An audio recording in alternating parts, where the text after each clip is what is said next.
Let's look at the chat. So we have Gavin from Dubai and Prof. Sissy, is it you from Izmir? Wonderful, lovely to have you here. Cape Town, Johannesburg, Bongani, welcome from Australia. It's lovely to see you on board. From Baltimore in the USA, Harare, again, Istanbul, Egypt, Sydney, Cape Town, Turkey. So that is fantastic. Okay. Whilst everyone joins, continue joining and telling us where they're from, I think it's a good time for us to start to make sure that we save on time. My name is Lindy Grebe. I'm from the research forum of the Good Governance Academy. And I would like to welcome you today to Ethical Perspectives on Digital Auditing. And it really is my privilege to be joined by esteemed panelists. First of all, Prof. Cesar from İzmir University in Turkey, and she's one of our steering committee members. So it's always lovely to have you and your team on board. And together with Cesar, we have Dr. Leandi Steenkamp from the Central University of Technology in South Africa, Dr. Louis Schmidt from Tshwane University of Technology, also in South Africa, and then really excited to also have on board Professor Muharrem Kilic. Do I have that right? We're really excited to learn more from you on this very important and very relevant topic in an age of digital transformation. So without further ado, I'm handing over to Cesar. Thank you, Cesar.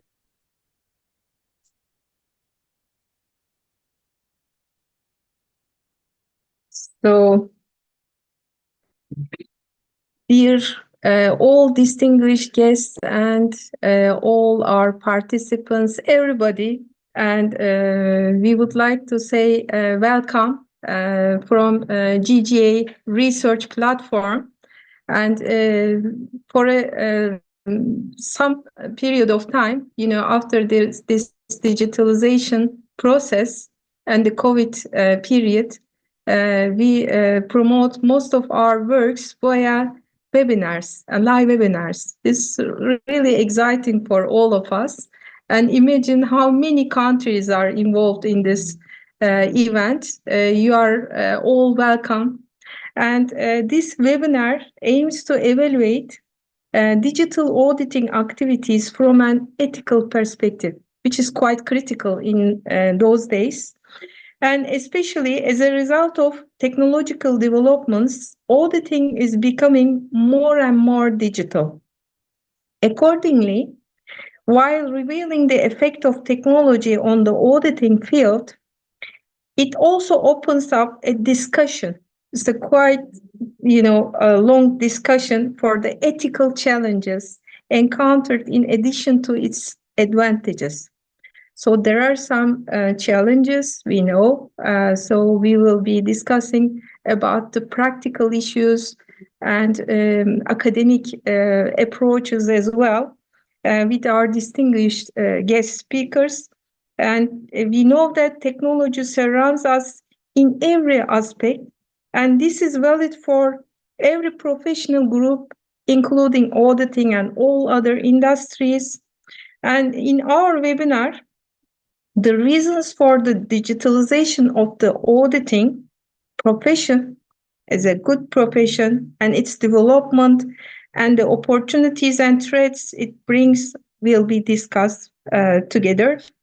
Considering the need for ethical principles and standards, which are fundamental requirements in the use of technology, we should be considering the needs for the strict control, risk assessment, and auditing processes. And in this respect, it aims to contribute to all our colleagues and audited process owners by evaluating all the aspects of the results of audits carried out in the digital environment, hopefully with a legal and ethical perspective.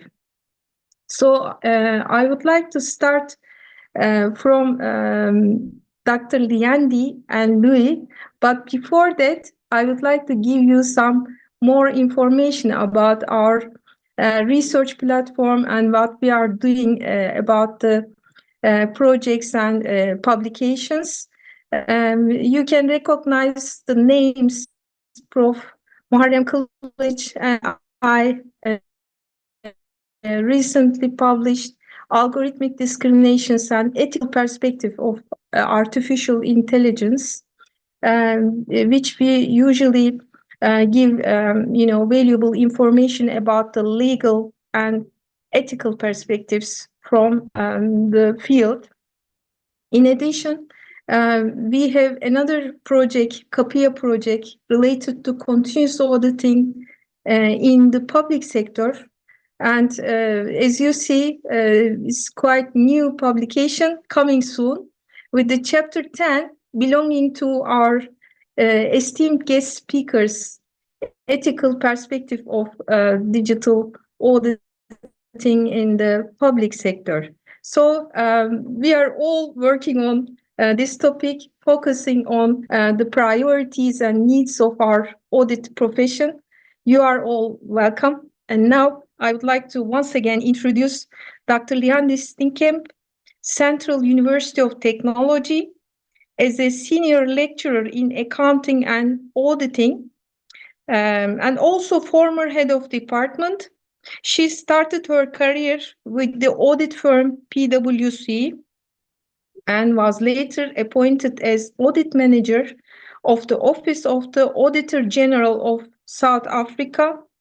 And as from 2009, she's living out her passion for teaching and research in academia. And Dr. Liandi is a qualified chartered accountant, certified internal auditor, certified information systems auditor, and professional accountant, and a member in good standing with all the affiliated professional bodies. Both her master's and PhD dissertations focused on the sectional title industry in South Africa, specifically from an accounting and auditing perspective. So this is just a brief introduction for our distinguished guest speaker, and I will introduce Dr. Lewis afterwards. So floor is yours, dear Liandi. Thank you. I will stop sharing. Thank you, Prof. Caesar. I think you can also do Louis' introduction now because we will be speaking together, if you don't mind. Dr. Louis Twain, University of Technology, is a doctor in the Department of Auditing and in South Africa. Louis' research interests are internal auditing, corporate governance and risk, information systems auditing, big data, and he's also the internal audit program coordinator and serves as ISACA academic advocate for the IT audit program offerings within the Department of Auditing. And we have other projects together. We are together in the CAPIA project, doing our best to promote our profession globally. So thank you. Floor is yours.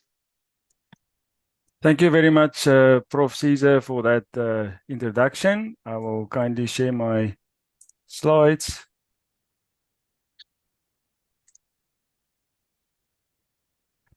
See, is the slides visible? Yes, perfect. Okay, just want to minimize. All right, so thank you, colleagues, and thank you for the opportunity. As Prof. Caesar mentioned, this is certainly a topical issue. I think the topic of artificial intelligence doesn't need much introduction if all of us paid attention to what's happening in the world around us. We are striving or aiming today to give you a balanced view.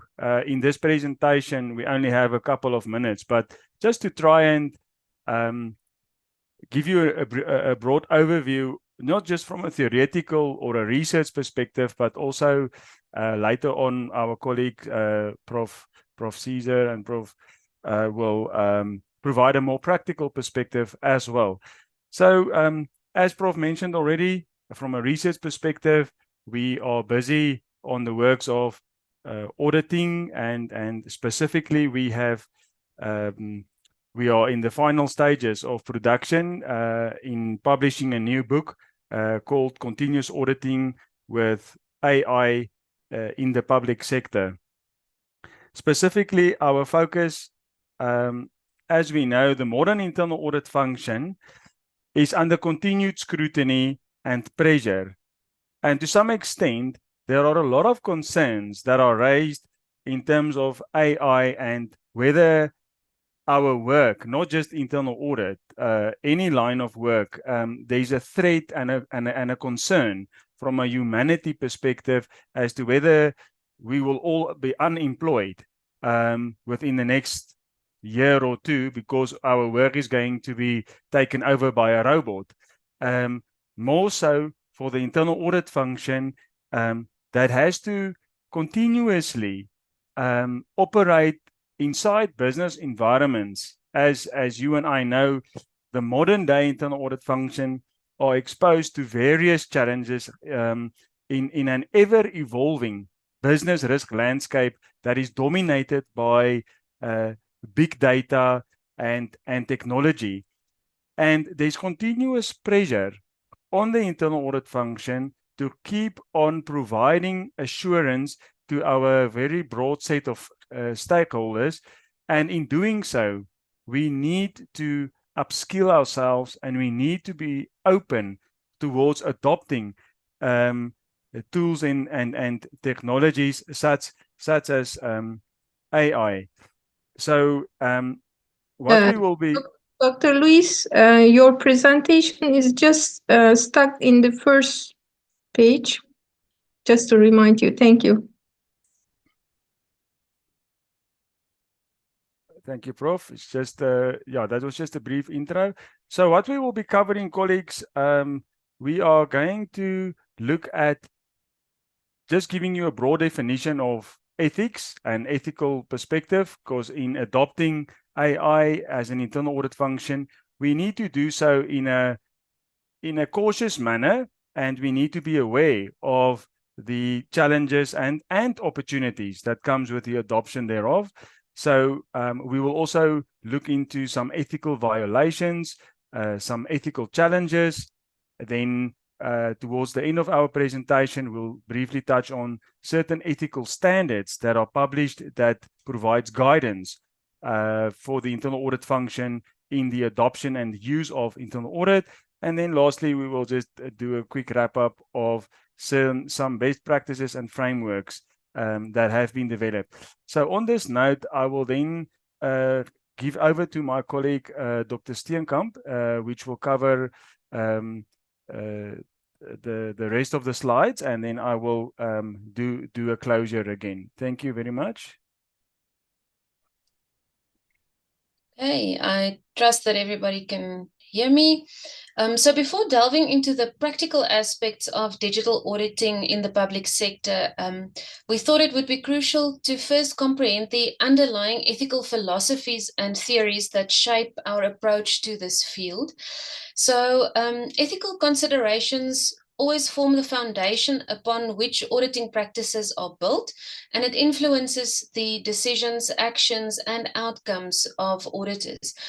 And then by exploring these ethical philosophies and theories, such as, for example, consequentialism, virtue theory, and deontology, auditors can gain a deeper understanding of the ethical principles and values that underpin their profession.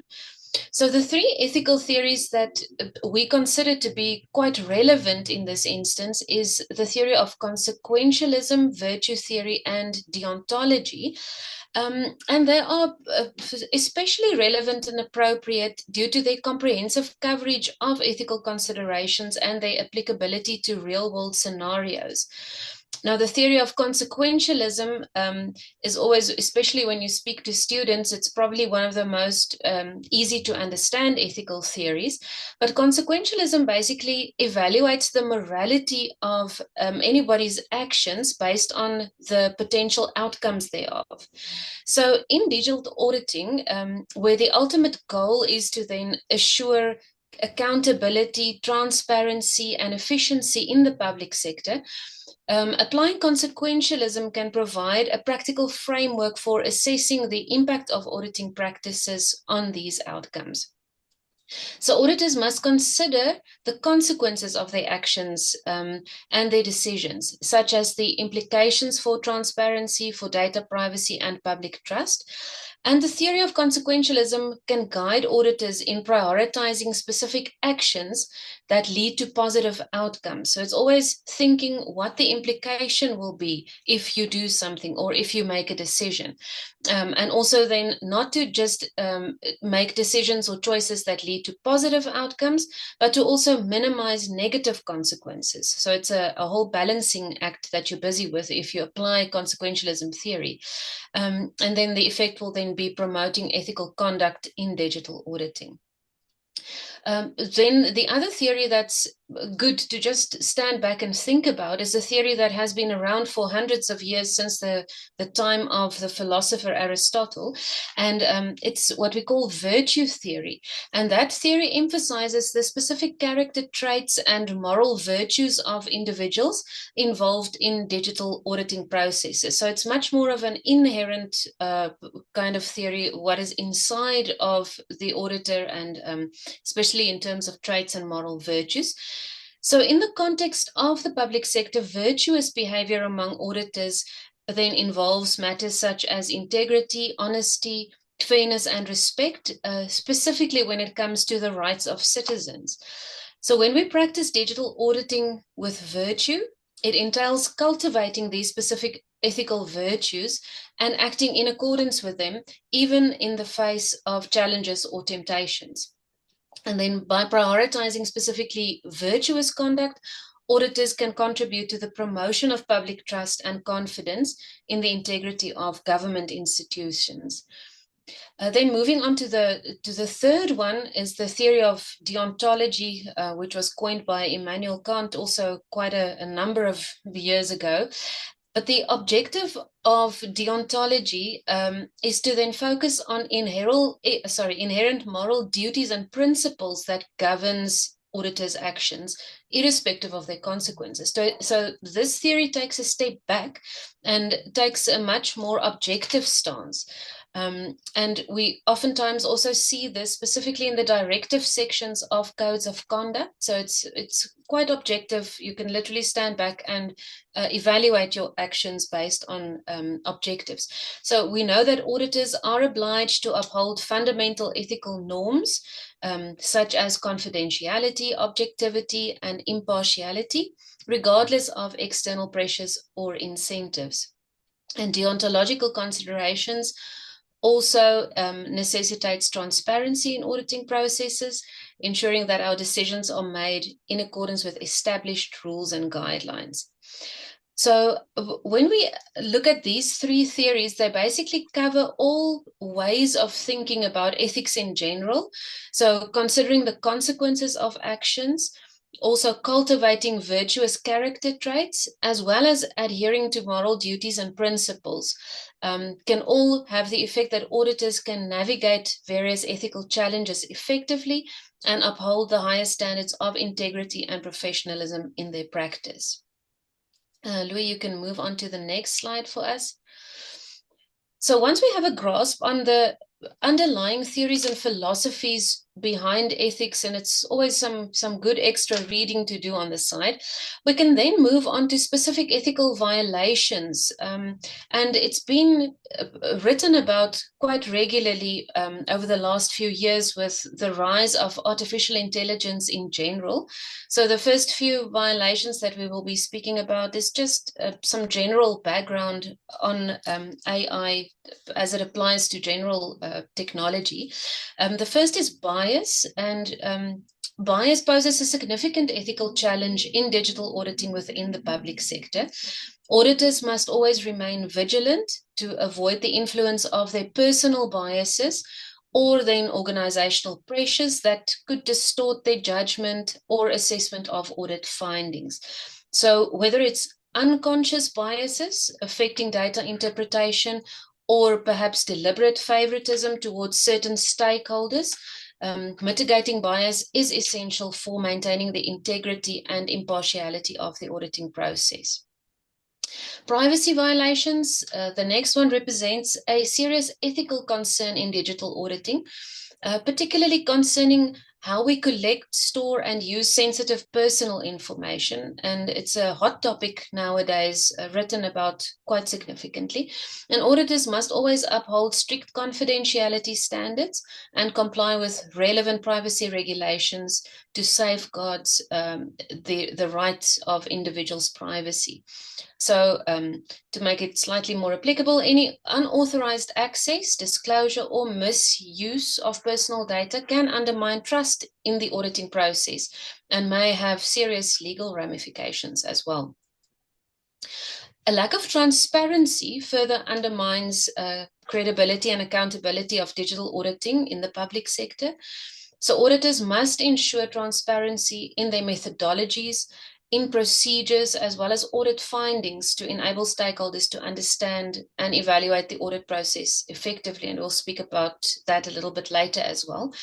But without transparency, there's always risk of suspicion, risk of skepticism, risk of mistrust among the public, which can then diminish confidence in government institutions and their ability to conduct fair and impartial audits.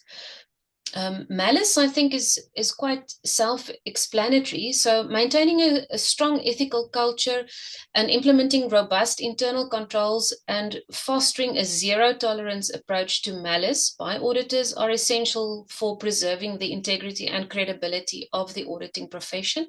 And matters with malicious intent can include items such as fraud, corruption, sabotage, etc., and it represents a grave threat to ethical integrity.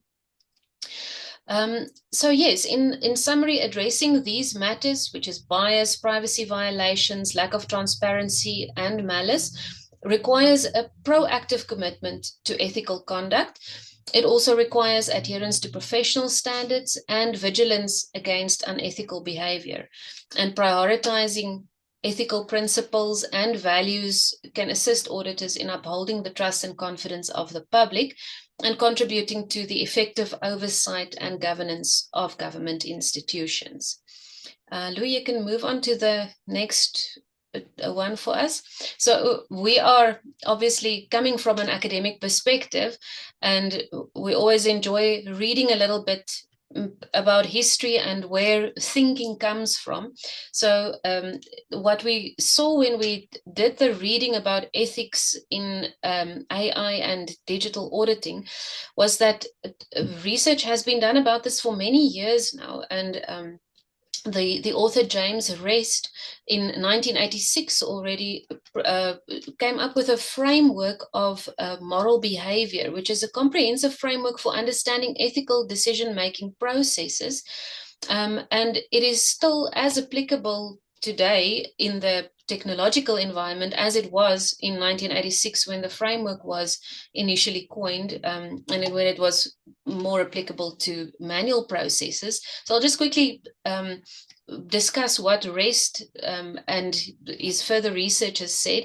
He explains that each component then plays a crucial role in shaping our ethical conduct, and he has a nice way of explaining the four components. The first being moral sensitivity, where he then discusses that moral sensitivity refers to our ability to recognize ethical issues and dilemmas.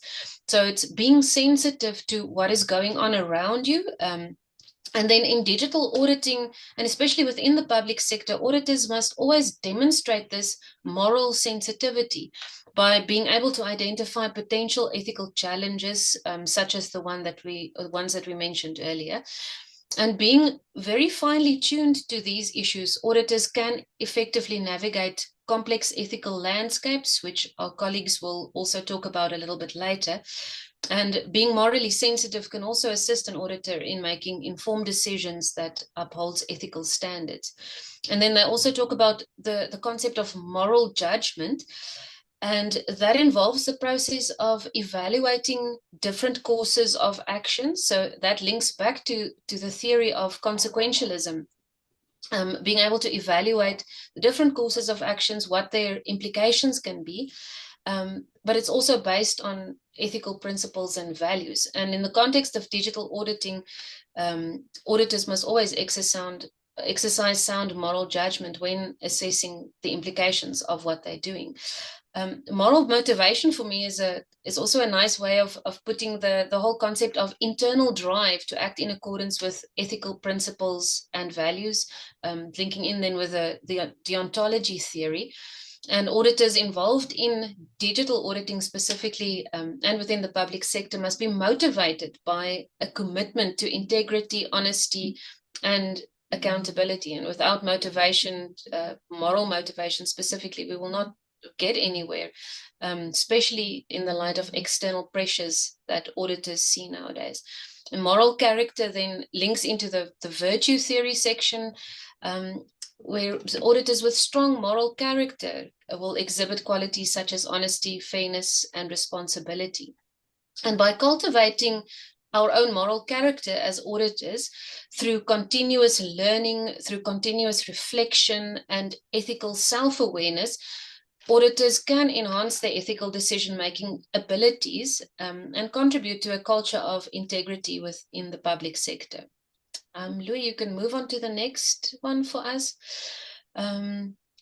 Yeah, so in short, Rest was one of the first researchers to come up with a framework on ethical decision making specifically, and then many authors after him then built upon his research and the work that he did. And on the next slide, you will see that the framework by Lehner et al., Louis, I think you can move on to the next one, then offers us valuable insights into specific ethical challenges, which is inherent in digital auditing within the public sector. And this specific framework also, I think it comes from 2022, so it's very recent. And I'm just going to stand still at the most significant points that Lena said. The first, and I think it's just my own personal view, is the most important one there is probably lack of transparency and understanding of auditing decisions. It's one of the critical challenges that was highlighted by Lena's framework. A lack of transparency in auditing procedures can lead to a limited understanding of how auditing decisions are made. So in the public sector, our stakeholders are not always familiar with how auditors make decisions and how processes are actually worked through. And stakeholders may actually struggle to comprehend the rationale behind specific audit findings and recommendations. This can erode trust and confidence in the auditing process. And addressing this challenge, I think, requires even greater transparency than before in terms of communicating audit methodologies, criteria, sorry, as well as decision-making processes, so that we can ensure that our stakeholders have access to the relevant information to assess the integrity and validity of audit outcomes. So it's transparency, I think, is very important. The auditors themselves don't always fully understand what they are doing in terms of making use of new technologies. So definitely transparency in terms of communicating what we are busy with. Then privacy, security risks, and inappropriate use of data in auditing, as always, very important, and auditors must be vigilant in safeguarding sensitive information from unauthorized access. Our colleagues will also speak about the practical implications thereof a little bit later, but ensuring that there's no misuse of data and data breaches, very important there. Objectivity, bias, and discrimination. This also requires regular reflection of an auditor. It's becoming more and more difficult to identify, and it's a very fuzzy process. So regular reflection there is very important. Implementing measures to identify and address potential bias in data collection, analysis, and interpretation as well, so that we can enhance the credibility and reliability of our audit outcomes. Then lack of accountability. Auditors must establish mechanisms for accountability and oversight to ensure that the algorithms that we use are transparent, that they are auditable, and that there is somebody accountable for the actions of AI. I think that's a very important message in the literature nowadays, that there must still be ultimate human accountability. The system can't be held accountable, so there must be mechanisms in place and procedures for specifically human accountability. And this includes conducting regular audits of our AI systems, monitoring their performance diligently, and addressing any biases or errors that might arise. Trustworthiness of audit procedures. Auditors must also demonstrate integrity, competence, and reliability in their conduct, to instill trust in the fairness and accuracy of our audit outcomes. And this requires adherence to professional standards and ethical principles. And we've seen recently that we have all our new internal auditing standards coming out, and definitely continuing our professional education in terms of professional standards, very important. And then lack of human judgment in auditing procedures is also something tricky that we are seeing. So while AI technologies can offer many benefits in terms of efficiency and scalability, they also, concerns come about the lack of human judgment in the auditing process. So in short, auditors must strike a balance between automation and human oversight to ensure that these critical decisions are informed by our ethical considerations, contextual understanding, and professional judgment. So this then involves quite a complex integration of AI tools with human expertise, so that we complement these automated processes and enhance the quality and integrity of our audit outcomes. Louis, I think you can move on to the next one. So just in short, when you read all of these ethical theories, philosophies, and even move on to your frameworks and models, there are 5 basic principles that stand out, and they are transparency, making sure that we as auditors have open processes, that our processes are accessible and understandable to all our stakeholders, fostering trust and confidence, that we really safeguard and protect privacy of sensitive information, and make sure that unauthorized access does not take place, ensuring that our fairness of the audit procedures, that it's conducted without bias, ensuring equitable treatment for all parties involved. Independence, as always, maintaining the integrity and objectivity of our audits, making sure that it's free from undue influence.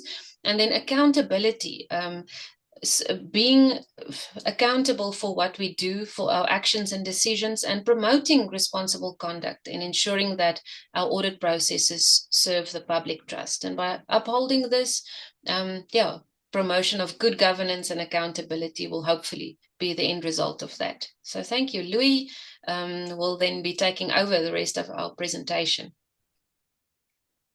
Thank you, Leanne.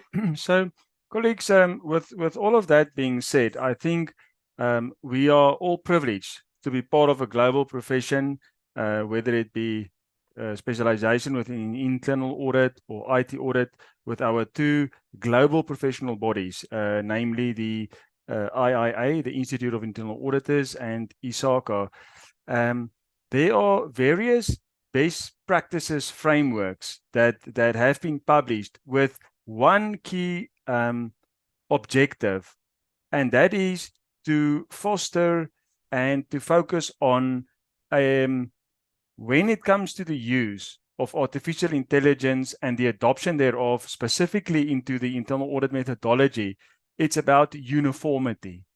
Because, as my colleague mentioned, the new global internal audit standards that has recently been published, we know it becomes effective January 2025, but currently it has been published. So it's all about being part of a global profession, and if we are to adopt and apply the principles of AI, whether it's the use of generalized audit software, and all these tools and techniques that are available to the modern internal audit function. It's all about applying that in a consistent manner. And these governance frameworks that have been developed of late is in a response to ensure that when we, as specifically now talking with my audit hat on, specifically from an audit perspective, when we adopt and apply this, it provides guidance. If we, as an internal audit function, for example, wants to implement this, and we are concerned about certain aspects, and specifically with reference to the previous slide that my colleague mentioned about the upholding the principles of transparency, privacy, fairness, accountability. These best practices frameworks are there to provide a holistic end-to-end view in the adoption and application of technologies. And as I said, with a key objective of ensuring whatever approach we follow, that at least there is a common baseline, a common foundation in terms of the uniformity of the adoption thereof, in enabling the internal audit function in using this in an ethical, in using and adopting AI in an ethical and responsible manner.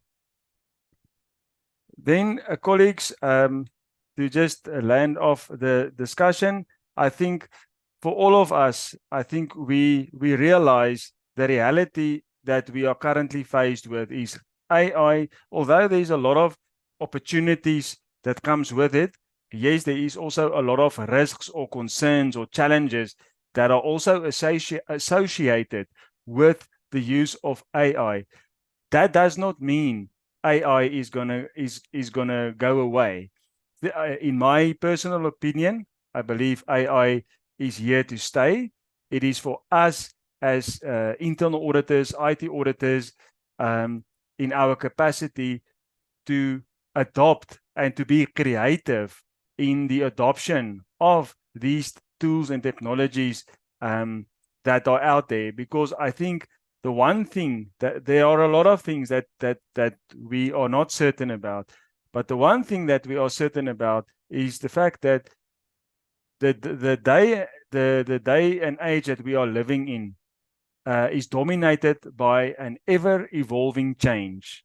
So businesses goes through change as we speak at rapid speeds, and we as internal audit, with our main objective to provide assurance, and on this assurance journey, what are we doing as the modern day internal audit function? If we have to really reflect on what we are doing, are we 10 years behind? In some of our research that we conduct, I also, as part of my doctoral study that I completed a few years ago, I had the privilege of also replicating that into 7 international countries.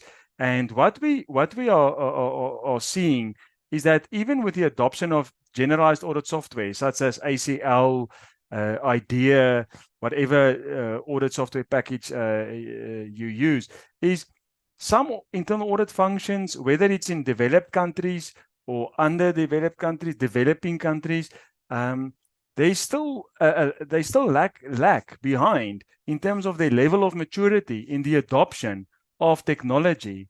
Now already we are in the phase of AI, but yet certain internal audit functions have not even mastered the adoption of generalized audit software. And the volumes and the data and the control environments that we are finding ourselves in is ever evolving, ever changing, by the speed of light. So it is for us as an assurance function, as one of the key pillars in providing assurance over the adequacy and effectiveness of the risk and controls inside an organization, to really take a step back and reflect as to what would be the best approach for us to adopt and embrace technology, and not to run away from it, but what are we doing in terms of upskilling ourselves and making sure we continue providing independent assurance with the use of technology, and not to view it as the opponent in being under threat, that our jobs might be on the line, but rather embrace the challenges that comes our way, and using that to the benefit of providing effective and efficient audits. Colleagues, I think that is, I know we are also pressed for time. That is it from my side. I believe there will be an opportunity for some questions. And thank you very much for Dr. Liandi and Dr. Luis. Now it's time to introduce our professor of law from Turkey, and he is also a board member and chairman of Human Rights and Equality Institute of Turkey. And there are many other things I can tell about our respected honorable Professor Muharrem Kılıç, but considering our time limitation, I rather prefer giving the floor to him. And floor is yours, Professor. Thank you. Everyone. Thank you very much, Professor Caesar. Actually, I am, as a chairperson of Human Rights and Equality Institution of Turkey, I'll be dealing with the case, with the issue. It is a very crucial issue, actually, on the framework, ethical framework of AI-based programs, actually. Firstly, I'd like to give my all greetings to you all with my respect. As I mentioned, I will discuss now artificial intelligence from an ethical perspective in, as you know, in the digital world we live in. As myself, as a chairman of our institution, I am very pleased to speak to such as interested audience on this very crucial topic. As you know, the modern world has separated from the ancient world with a radical break from the initial industrial revolution. By this revolution, actually, that followed new technical move on the age of intensive mechanization was open. This forced all countries, all nations, actually, to have a mandatory internal dependency relationship with the world in the process of globalization. Today's humanity is living in a new digital age where the globalization of digital technologies such as artificial intelligence, Internet of Things, and robotics. Artificial intelligence is thought to have emerged in the middle of the 20th century at the same time as the historical past of modern computer technology. All these new developments are compatible with the technological progress motto idealized in terms of modern human history.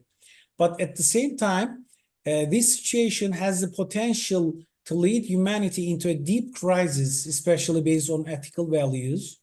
Today, we are facing with an AI-based digital world order. The AI-based digital world order, which continues to develop speedily with technological advances, points to a great transformation from the business sector to the health sector and educational services to the judicial sector. As a result of the development of AI as a creation of digital age technology, today humanity exists in an algorithmic society that imperviously surrounds individual, social life, and public space with all sectors. This modern algorithmic order we are in has transformative effects, crucial effects, actually. In today's world, where technological fetishism prevails, there are serious concerns about the protection of fundamental rights and freedoms and the balance of freedom and security. Thus, AI is directly linked to health and safety, freedom, privacy, dignity, autonomy, and non-discrimination. And these also include ethical concerns. Perhaps the most important risk of using AI systems in algorithmic decision-making is the potential to produce biased results. There is a concern in the direction that the potential of algorithmic bias to have a more dangerous dimension than human bias. Since these technical mechanized systems do not carry an element of humanity, they pose more risks in terms of bias. At this point, Microsoft's chatbot on Twitter or X, Tay, offers a different example, interesting example. It is seen that this bot is racist and misogynist over time with what it has learned from people. This is an example of algorithms reflecting a copy of the world. Therefore, it should be emphasized that social development cannot be mentioned when it comes to technologies where ethics are ignored. In addition, the good or bad intentions of the mind that develops the algorithmic hardware of the system have the potential to turn into systemic bias violence. All these developments make fundamental rights and freedoms more fragile in terms of human rights politics. In parallel with this situation, the significance of protecting fundamental rights and freedoms is increasing. For these reasons, it is significant that national human rights institutions carry out studies on AI and human rights. In this context, the issue of preventing discrimination arising from the use of AI has become a major research topic on the agenda of international human rights associations, besides human rights institutions and other relevant institutions operating at the national and regional levels. There are principles about AI, which is called Asilomar AI principle, as you know, one of the AI principles. This principle contains, as you know, again, there are three parts, which are research issues, ethics and values, longer-term issues. According to these principles, ethics and values include safety, and this means AI systems must be trustworthy, secure, and verifiable along with their operational life. According to the safety principle, AI systems must be trustworthy, secure, and verifiable along with their operational life. There are other principles also, such as failure transparency, judicial transparency, value alignment in AI systems, freedom and privacy, shared prosperity, non-subversion, which I indicated in a detailed way in our book published by Springer, Volume 1. In conclusion, AI systems have an effect on our lives. So AI systems need accountability to be properly deployed and educate solutions provided. In addition, artificial intelligence systems should be transparent and explainability in order to determine where, how, and for what purpose they are used. According to fairness and non-discrimination principle, because of the tendency of these technologies to be discriminatory and against equality, AI applications developed need to be used in a fair and non-discriminatory way to cover all humanity. Artificial intelligence technologies should contain professional responsibility. Undoubtedly, AI applications developed have the potential to have a great impact on our lives.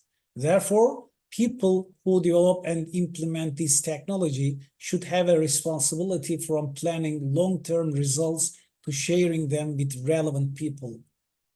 These are all I would like to mention in this limited time. I would like to express that we will continue to work to make it possible for this digitalization process to take place on the base of rights and fundamental freedoms and ethics also. Thanks, really. Thank you very much. Thank you, Professor. Thank you. Thank you. And we will continue with new publications to contribute more to the global issues like ethical, dilemmas, algorithmic discrimination, which is quite important, critical for the governance structure to work in good sense. So after such a good presentations and discussions, we can just say that on the one hand, we have the automation, robotics, and technology. If you want to make it accountable based on ethical perspective, we need to start from the human accountability and the human judgment, which will be quite critical as our either internal audit or IT audit, whatever the auditor profession will be critical in every industry, starting from the public sector. That's why we start from public sector to cover the whole country's issues, strategic, start. But it's not enough. Please join us for our research platform and contribute to our research topics. You can see that Dr. Liandi and I am one of the members of, including Luis and others, many other colleagues with the CAPIA project, but not limited to this. We have Lindy with the corporate governance structure, with a global vision, big picture. Please come and join our sessions and webinars. You are always welcome. And thank you very much for this. And I am just giving to Lindy to tell something as a closing, as our steering committee member. Thank you. Thank you, Prof. Cesar. I can't believe we're finishing within our time frame. You've shared so much really important and interesting information, and I think there's so much more that needs more exploring and understanding and application. I think from my side, I made the note to say that these important principles that you touch on ethics in digital auditing really applies to the organization, the digitalized organization or environment in modern times, not only to internal audits, but also to corporate governance, etc. So definitely such an important topic, and that can be applied and further researched or explored and understood in many fields. Then you actually said it, and that's the note I also made, is to say doesn't matter where we go and what time and era we're in, the human factor remains important. Liandi especially touched on the importance of the internal auditor in person as an actor within the process, applying professional judgment, ensuring working on the ethical side of digital auditing. And then we also touched on with Prof. Kilic on the absolute huge impact that digital auditing, the digital era and transformation, but that includes auditing and the important role of auditing on society as a whole. So we're certainly in interesting times, and there are so many interesting things to explore and understand. So once again, from the Good Governance Academy and the Research Forum, thank you so much for contributing to the body of knowledge out there. And from our side, also a big thank you to Prof. King and Carolyn Chalmers and the Good Governance Academy for being such a valuable and important platform to share knowledge to everyone that's interested, because it's important that we contribute to the well-being of purposeful organizations as well.